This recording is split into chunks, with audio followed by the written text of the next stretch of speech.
श्री पूजन सहाय द्वारा रचित माता का अंचल पाठ पढ़ रहे थे और जिसमें हमने पढ़ा कि श्री पूजन सहाय यानी जिनके बचपन का नाम भोलानाथ था, वे अपना अधिकांश समय अपने पिता के साथ व्यतीत करते थे। वे अपने पिता के साथ ही नहाना, खाना और खेलना ये सब कार्य करते थे। जब उनके पिता रामायण का पाठ करते तो भी वे उनके साथ ही बैठे रहते थे और जब पिता गंगा नदी पर मछलियों को आटे की गोलियां खिलाने जाते तो भी भोलानाथ अपने पिता के कंधे पर बैठकर उनके साथ जाते थे। तो हमने पिछली वीडियो में भोलानाथ के पितृ प्रेम के बारे में, उनके पिता के दुलार के बारे में पढ़ा और आज हम भोलानाथ व उनके साथियों के द्वारा खेले जाने वाले विभिन्न खेल व उनकी खेल सामग्री के बारे में अध्ययन करेंगे। भोलानाथ अपने साथियों के साथ विभिन्न प्रकार के खेल खेलते थे। साथियों को देख करके वे सब प्रकार के कष्ट भूल जाते थे। भोलानाथ अपने साथियों के साथ घरेलू खेल सामग्री से खेल खेला करते थे। वे अपने साथियों के साथ मिट्टी का घरौंदा बनाकर खेलते थे, दुकान लगाते थे और दुकान में भी कोई विशेष सामग्री नहीं होती थी, अपितु कंकड़ पत्थर ही हुआ करते थे। कंकड़ पत्थर ही वे खरीदने और बेचने का कार्य करते थे। बारात का जुलूस निकालते थे, खेती करते थे। खेती तुरंत उगाई जाती थी और उसी समय उसको काट लिया जाता था। वे भोज का आयोजन करते थे जिसमें बच्चे ही खाने वाले होते थे और वे ही खिलाने वाले होते थे। तो इस वीडियो में हम भोलानाथ व उनके साथियों के द्वारा खेले जाने वाले खेल, उनकी खेल सामग्री के बारे में विस्तार से अध्ययन करेंगे, जो इस प्रकार। हम सब बनावटी चिड़ियों को चट कर जाते थे, तब बाबूजी कहने लगते, अच्छा अब तुम राजा हो, जाओ खेलो। लेखक की माँ इनको विभिन्न पक्षियों के नाम से बनावटी नाम से खिलाया करती थी और खा चुकने के बाद इनके पिताजी इन्हें खेलने के लिए कहते थे और लेखक भी अपने साथियों के साथ खेलने के लिए निकल पड़ते थे। जब कभी मैया हमें अचानक पकड़ पाती तब हमारे लाख छटपटाने पर भी एक चुल्लू कड़वा तेल हमारे सिर पर डाल ही देती थी। कड़वा तेल से मतलब होता है सरसों का तेल। हम रोने लगते और बाबूजी उस पर बिगड़ खड़े होते, पर वह हमारे सिर में तेल बोथ कर का मतलब है तेल मलकर हमें उबटकर ही छोड़ती थी। फिर हमारी नाभि और लीलार का मतलब होता है मस्तिष्क में काजल की बिंदी लगाकर चोटी गूंथती और उसमें फूलदार लट्टू बांधकर रंगीन कुर्ता टोपी पहना देती थी। हम खासे कन्हैया बनकर बाबूजी की गोद में सिसकते सिसकते बाहर आते थे। यानी कि जैसे ही इनकी माँ इनको नहलाती, इनकी चोटी बनाती, उसमें फूल लगाती, तो जब माँ ये सब करती, इतने समय भोलानाथ रोते रहते थे और रोते हुए ही ये अपने पिता के गोद में चढ़ करके बाहर आ जाते थे। बाहर आते ही हमारी बाट जोहने वाले बालकों का एक झुंड मिल जाता था और जब ये बाहर आते तो इनके साथी इनका इंतजार कर रहे होते थे। हम उन खेल साथियों को देखते ही सिसकना भूलकर बाबूजी की गोद से उतर पड़ते और अपने हमजोलियों के दल में मिलकर तमाशे करने लग जाते थे। तो भोलानाथ यानी लेखक अपने साथियों को देखकर बहुत खुश होते थे। वे रोना धोना सब भूल जाते थे और अपने पिता की गोद से उतर करके उनके साथ खेलना शुरू कर देते थे। तमाशे भी ऐसे वैसे नहीं, तरह तरह के नाटक। चबूतरे का एक कोना ही नाटक घर बनता था। बाबूजी जिस छोटी चौकी पर बैठकर नहाते थे वही रंगमंच बनती थी। उसी पर सरकंडे के खंभों पर कागज का चंदोवा से आसे सामियाना तानकर मिठाइयों की दुकान लगाई जाती।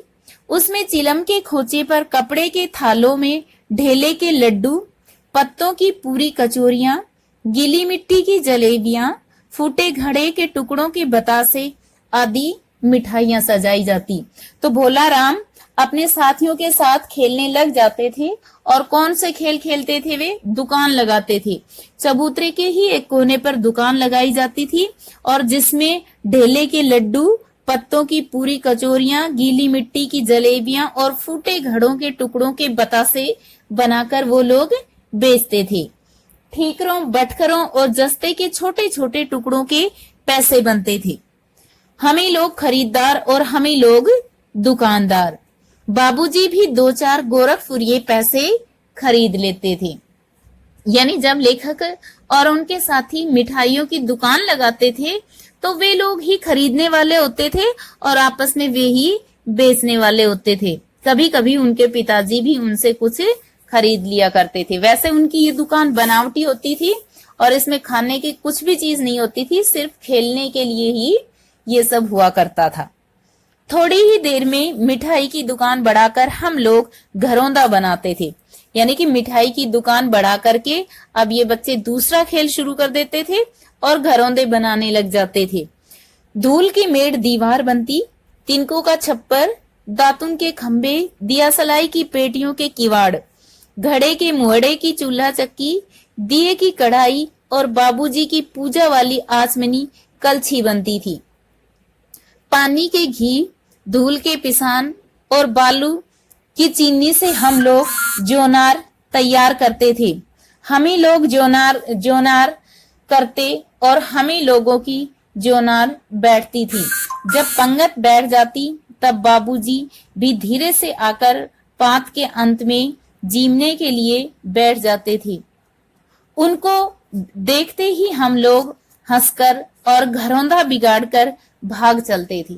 अब दूसरा खेल बच्चे कौन सा खेलते थे?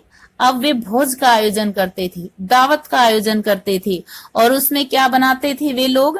मिट्टी से ही और पानी से ही खाद्य सामग्री तैयार करते थे। जो खाद्य सामग्री वे बनाते थे वह खाद्य सामग्री भी मात्र खेलने मात्र के लिए होती थी, खाने के लिए नहीं होती थी। लेकिन बच्चे अपने मनोरंजन के लिए बनाते थे और खुद ही खाने वाले होते थे और आपस में दूसरे बच्चे ही उनको खिलाया करते थे।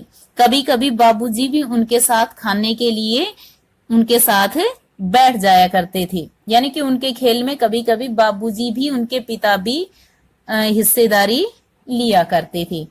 अतः वह भी हंसते हंसते लोटपोट हो जाते और कहने लगते, फिर कब भोज होगा भोलानाथ। जब इनके पिता इनके साथ खाने लग जाते थे, इनकी दावत में इनके साथ खेलने लग जाते थे, खाने का नाटक जब वो करते थे तो बच्चे शर्मा करके और अपना खेल बिगाड़ देते थे। इससे बाबूजी हंसने लग जाते और वे इन बच्चों से पूछते कि अब दोबारा भोज का आयोजन कब होगा। इस पाठ में लेखक ने जिन बच्चों के जिन खेलों का वर्णन किया है वो 1930 के दशक के ग्रामीण क्षेत्रों में खेले जाने वाले खेलों के बारे में लेखक ने बताया है। और उस समय आधुनिक खेल नहीं हुआ करते थे, बच्चे घरेलू खेल सामग्री से ही खेला करते थे। कभी कभी हम लोग बारात का जुलूस भी निकालते थे और बच्चे कभी कभी बारात का जुलूस भी निकालते थे, ये भी उनका खेल हुआ करता था। कनस्तर का तंबूरा बनता, अमोले को घिसकर शहनाई बजाई जाती थी, टूटी चूहेदानी की पालकी बनती, हम समधी बनकर बकरे पर चढ़ लेते और चबूतरे के एक कोने से चलकर बारात दूसरे कोने में जाकर दरवाजे लगती थी। यानी कि अब चबूतरे पर ही वो लोग बारात का जुलूस निकालने का खेल खेलते थे। अमोले का मतलब होता है आम का छोटा उगता हुआ पौधा, उसको घिसकर वे शहनाई बना लेते थे। और टूटी चूहेदानी की पालकी, खुद समधी बनकर बकरे पर चढ़ लेते थे और चबूतरे के एक कोने से दूसरे कोने तक बारात जाती थी। वहां काठ की पटरियों से घिरे, गोबर से लिपे, आम और केले की टहनियों से सजाए हुए छोटे से आंगन में कुलिये का कलसा रखा रहता था। वहीं पहुंचकर बारात फिर लौट आती थी। लौटने के समय खटोली पर लाल ओहार का मतलब होता है पर्दा, डालकर उसमें दुल्हन को चढ़ा लिया जाता था। यानी किसी एक बच्चे को दुल्हन बना करके और पालकी में बिठा लिया जाता था और उसे कपड़े से ढक दिया जाता था। दुल्हन का मुख निरखने लगते त्यों ही हम पर बाबूजी जो ही ओहार उगार कर दुल्हन का मुख निरखने लगते त्यों ही हम लोग हंसकर भाग चले जाते। तब क्या करते, इनके पिताजी भी जब उनको देखने लगते दुल्हन को तो बच्चे अपना खेल बिगाड़ कर भाग लेते थे। थोड़ी ही देर बाद लड़कों की मंडली जुट जाती थी। इकट्ठा होते ही राय जमती की खेती की जाए। अब अगला खेल शुरू हो जाता था उनका। और खेल क्या होता था? खेती करने का। बस चबूतरे के छोर पर घिरनी गड़ जाती और उसके नीचे की गली कुआं बन जाती। मूंज की बटी हुई पतली रस्सी के में एक चुक्कड़ बांध गराड़ी पर चढ़ाकर लटका दिया जाता। दो लड़के बैल बनकर मोट खींचने लगते। चबूतरा खेत बनता। कंकड़ बीज और ठेंगा हल जुआठा।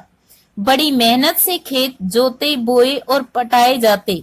फसल तैयार होते देर न लगती और हम हाथों हाथ फसल काट लेते थे। काटते समय गाते थे, ऊंच नीच में बई कियारी, जो उपजी सो भई हमारी। अब अगला खेल बच्चा खेती करने का खेलते थे और वो भी चबूतरे पर ही वे खेती करते थे। उसी पर फसल उगा लेते थे। कंकड़ पत्थर के बीज बना लेते थे। एक बच्चे को जुआ खींचने के लिए बैल बना दिया जाता था और बहुत खुश होकर के वे फसल उगाते थे और तुरंत उसको फसल को काट दिया जाता था। फसल को एक जगह रखकर उसे पैरों से रोंद डालते थे।